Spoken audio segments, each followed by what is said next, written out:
বাড়ি ফেরার পথে ছিনতাইয়ের শিকার হলেন এক মহিলা। ফাঁসি দেওয়ার জ্যোতিনগরে এই ঘটনায় চাঞ্চল্য ছড়ায়।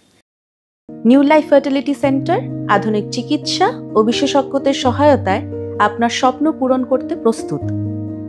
নতুন জীবনের স্বপ্ন সত্যি করতে আজই যোগাযোগ করুন। নতুন জীবনের সূচনা এখানেই। Cancer isn't the end. With the right care, it can be the start of a new beginning. Hope and Heal Cancer Hospital, where hope is real and healing truly begins. এদিন সকালে নীলিমা সরকার নামে এক মহিলা পুজোর ফুল নিয়ে বাড়ি ফিরছিলেন। সেই সময় বাইকে করে দুই দুষ্কৃতী এসে গলার সোনার চেন ছিনতাই করে পালিয়ে যায়। ঘটনার পর মহিলা বাড়িতে এসে পরিবারের সদস্যদের গোটা বিষয়টি জানান। পরে পরিবারের সদস্যরা এলাকার সিসি ক্যামেরার ফুটেজ খতিয়ে দেখে। ফাঁসিদেওয়া থানায় লিখিত অভিযোগ দায়ের করা হয়। এদিন নীলিমা সরকার জানান, প্রতিদিনের মতো ফুল সংগ্রহ করে ফেরার পথে মোটরসাইকেলে এসে গলার চেন টেনে নিয়ে চম্পট দেয় দুষ্কৃতীরা। সিসিটিভি ফুটেজ খতিয়ে দেখে গোটা ঘটনার তদন্তে নেমেছে ফাঁসিদেওয়া থানার পুলিশ।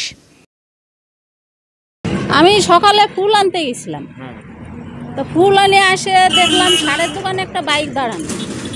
তা আমি ভাবলাম যে সকালে তো সার নিতে আসে অনেকেই, তো ও দাঁড়ায় আছে, আমি আবার পাশ কাটে আসতেছি। এর মধ্যে বাইকটা ছাড়িয়ে দিল, ছাড়িয়ে দিয়ে হাতটা এরকম করে আমার এখানে ধরলো। ধরার পরে আমি আবার এক শক্ত করে এইভাবে ধরে রাখছি।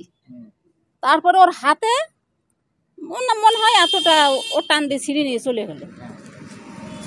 আমি আবার তাড়াতাড়ি ঘুরে বাড়ি চলে আসছি। হয়তো ওরা ব্যাক করে আবার আসতেও পারে।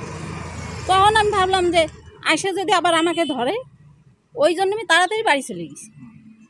বাড়ি যাইয়ে বৌমাকে বললাম যে এই ঘটনা। তারপরে ছেলে আবার বৌমাকে বলল। তারপরে ছেলে এসে বলল যে কি হয়েছে ঘটনা। তা আমি এই ঘটনা।